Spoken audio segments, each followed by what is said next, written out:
Hello अस्सलाम वालेकुम प्यारा दोस्तों, एक दफ़ो ॿीहर असांजे हिन वीडियो में वेलकम ऐं असांजे पेज ते असांजे चैनल ते वेलकम। तो अॼु असीं ॻाल्हि करणु वञी रहिया आहियूं ॿिनि इम्पोर्टेंट शयुनि जे बारे में। थी सघे अव्हांखे उन शइ जी नॉलेज हुजे, थी सघे न बि हुजे। अगरि नॉलेज हुजे तॾहिं बि वीडियो खे ॾिसिजो ऐं न हुजे तॾहिं बि ॾिसिजो, ताकी अव्हांखे वधीक ख़बर पइजी वञे उन शइ जे बारे में।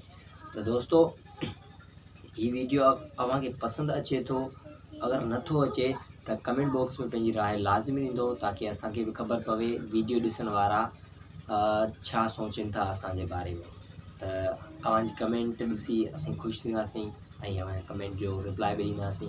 त दोस्तों, बग़ैर देरि जे स्टार्ट कंदासीं असांजे हिन वीडियो खे।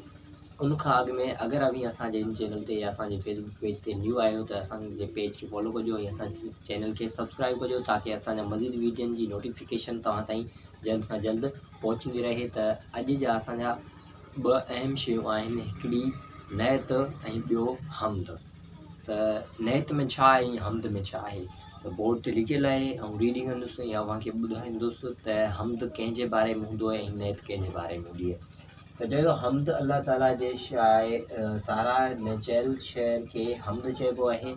हमद जेको आहे, हमद में हमेशह अल्लाह ताला जी सारा कयल हूंदी आहे, अल्लाह ताला जी वाखाण कयल हूंदी आहे। ऐं नैत में चए थो हुज़ूर अकरम सल्लल्लाहु अलैहि वसल्लम जन जी छा शान में चयल शइ, यानी उनजी शान, उनजी इज़त में चयल कुझु शेर हूंदो आहे, उनखे छा चइबो आहे, नैत चइबो आहे।